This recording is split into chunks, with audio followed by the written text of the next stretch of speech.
نحمده ونصلي على رسوله الكريم أما بعد أحسن الكلام كلام الله وأحسن الهدي هدي محمد صلى الله عليه وسلم۔ حضرات محترم،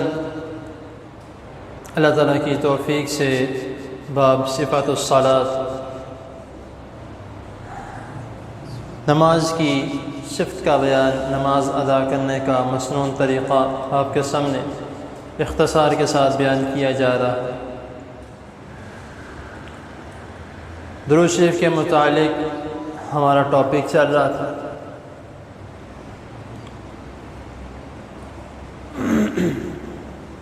ہم دعائیں مانگتے ہیں،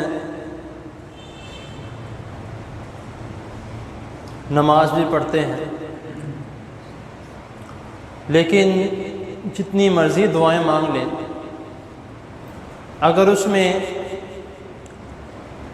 درود شریف نہیں تو وہ دعا قبول نہیں ہوتی۔ یہ میں نہیں کہہ رہا، نبی کریم صلی اللہ علیہ وسلم خود فرما رہے ہیں۔ ترمذی کی حدیث ہے، حدیث نمبر 486 میں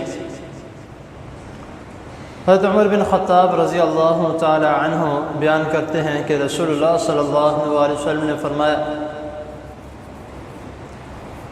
کہ اس شخص کی دعا زمین اور آسمان کے درمیان رکی رہتی ہے، ذرہ برابر بھی وہ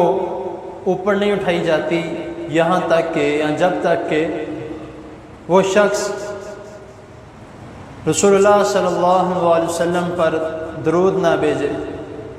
درود شریف نہ پڑھ لے۔ ایک اور حدیث میں آتا ہے، نسائی کی حدیث ہے، حدیث نمبر 1293 میں، کہ حضرت زید بن خارجہ رضی اللہ تعالی عنہ وہ کہتے ہیں کہ میں نے رسول اللہ صلی اللہ علیہ وسلم سے دعا کے متعلق پوچھا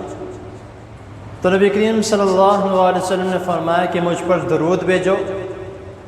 اور دعا کے لیے کوشش جاری رکھو، یعنی کہ جو تم دعا کرنا چاہتے ہو اس میں کوشش بھی جاری رکھو اور مجھ پر درود بھی بھیجو،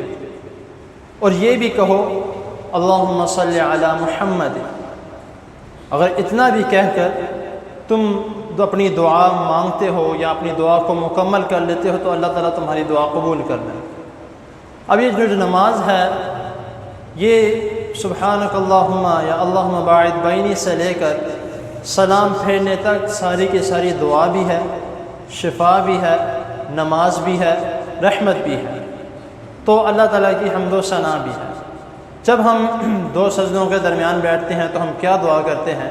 کہ اللہم اغفر لی وارحمنی وجبرنی ورفعنی واہدنی وعافنی وارزقنی۔ تشہد میں بیٹھتے ہیں تو ہم تشہد پڑھتے ہیں، التحیات پڑھتے ہیں، اس کے بعد درود شریف پڑھتے ہیں، اس کے بعد ہم باقی دعائیں پڑھ سکتے ہیں۔ تو جب تک درود شریف ہم بیچ میں نہیں پڑھیں گے، باقی دعائیں شروع کر دیں تو ہماری نماز بھی قبول نہیں، اور نہ جو ہم نے اس نماز میں دعائیں مانگی ہیں وہ بھی قبول نہیں۔ تو اسی لیے دعا کے لیے درود شریف ضروری ہے۔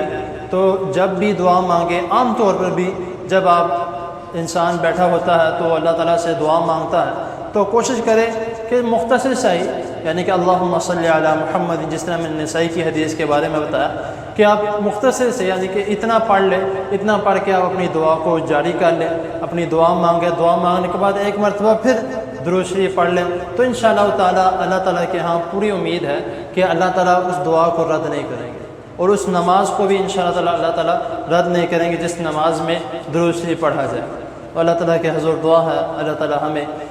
جو سنایا اس کو سمجھنے کی اور اس پر عمل کرنے کی توفیق عطا فرمائے۔ جزاکم اللہ۔